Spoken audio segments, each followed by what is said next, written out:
Father's Day was celebrated over the weekend, a time to honor Dad and all that he does for your family. With the increasing hostility toward our men, I hope you show Dad how much you appreciate his masculinity, with all of that supposed toxicity added in.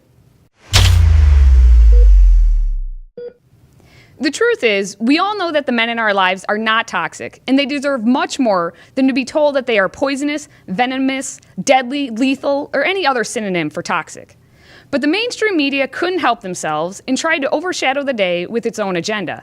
CNN ran a feature story with this 3-sentence headline: he gave birth, he breastfed, now he wants his son to see him as a man. In the wise words of Michael Scott, "No! No!" Sebastian Sparks is a woman who gave birth to a boy. She decided with her husband Angel, who identifies as a woman but is biologically male, to have a child.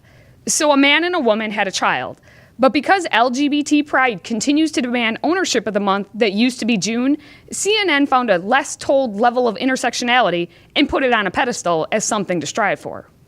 NBC News had a supposed man write a story entitled, "This Father's Day, Men Are Experiencing a Crisis in Masculinity."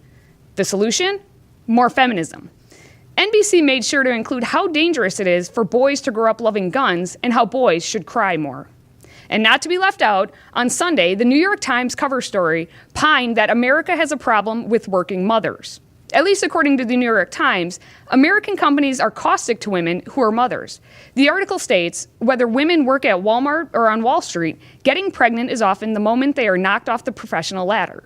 So girl power, ladies, don't have the kids, especially boys, and stay on the professional ladder. The point for today is that these stories, along with CNN's warped truth, could have published a different day. Instead, they couldn't even give credence for one day to honor fathers. Our era continues its attack on men, on everything masculine, and everything that has helped build our civilization. I'll speak up for the men who've been kicked in the ribs for just trying to do their jobs, love their wife and kids, and be the men that our good father created them to be. And I say, #enough to that insanity. Let's talk about the great statistics of our country when we have men who are men and who live in the home with their biological children. According to National Fatherhood Initiative, having your father in the home will make you 4 times less likely to be in poverty, 7 times less likely to become pregnant as a teenager, 2 times less likely to drop out of high school. You are less likely to have behavior problems, abuse drugs, commit crime, and go to prison. Simple math dictates that having a father in the home is better for the family, period. Unfortunately, the U.S. Census Bureau tells us that we have more than 24 million children in America, or about 1 in every 3 children, who do not get to enjoy Father's Day with their dad in their home.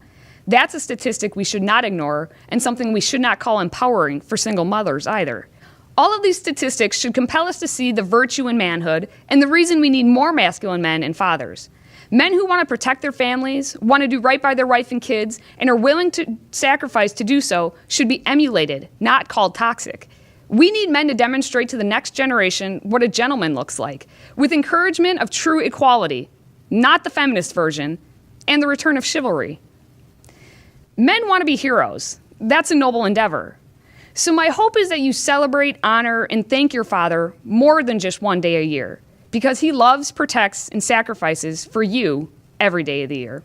Until next time, stay healthy, America.